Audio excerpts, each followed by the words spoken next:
I'm joined by Joanna Lewis. She's an associate professor of science and technology and international affairs at Georgetown University, just down the street from here. Welcome to the show. Thank you.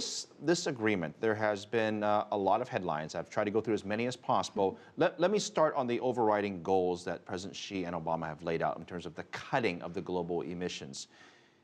Are they realistic? I think they're realistic. I mean, I think we wouldn't have seen the two presidents get up and make this announcement in front of the international stage if they didn't think that they were going to be able to follow through on them.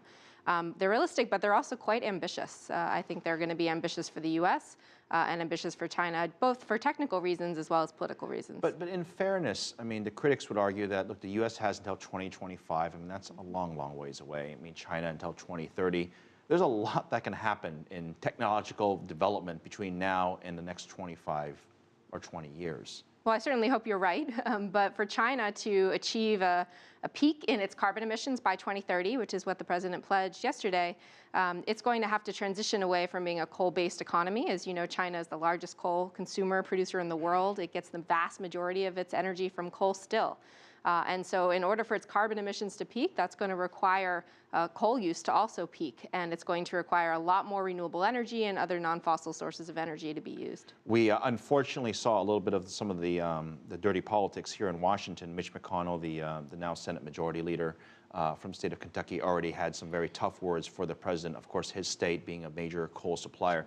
How might this affect a lot of the traditional industries that we know of, and might we get more pushback from Congress? Well, I think the Environmental Protection Agency has a mandate to act to regulate carbon emissions. It's been given that mandate. And so it's already beginning to start to regulate carbon emissions from coal and from vehicles. So I think that the announcement that we saw yesterday is just a continuation for a while. And I think there's a lot of benefits to the economy of transitioning to low carbon technologies. A lot of new jobs are being created in these sectors as well.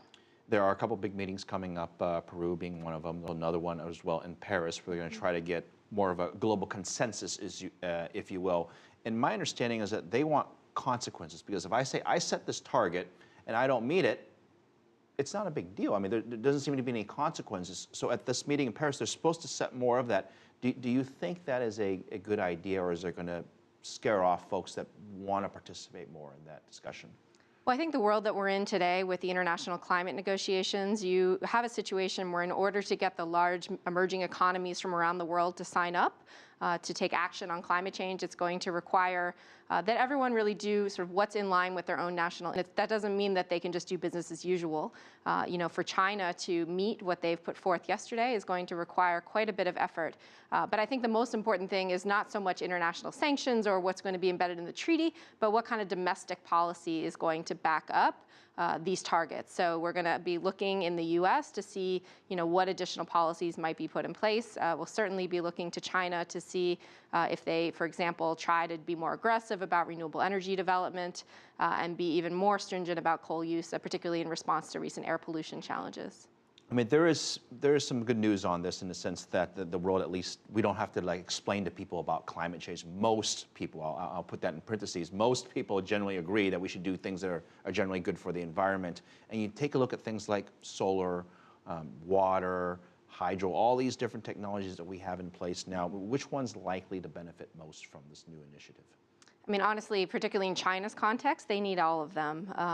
For China to transition away from coal, I mean, China still gets about 80% of its electricity from coal.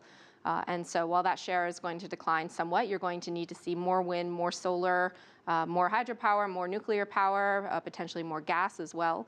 So I think they're all, going to be an important part of the solution. I know I'm speculating here, but so President Xi, Obama, a number of these major leaders will be going down to the G20.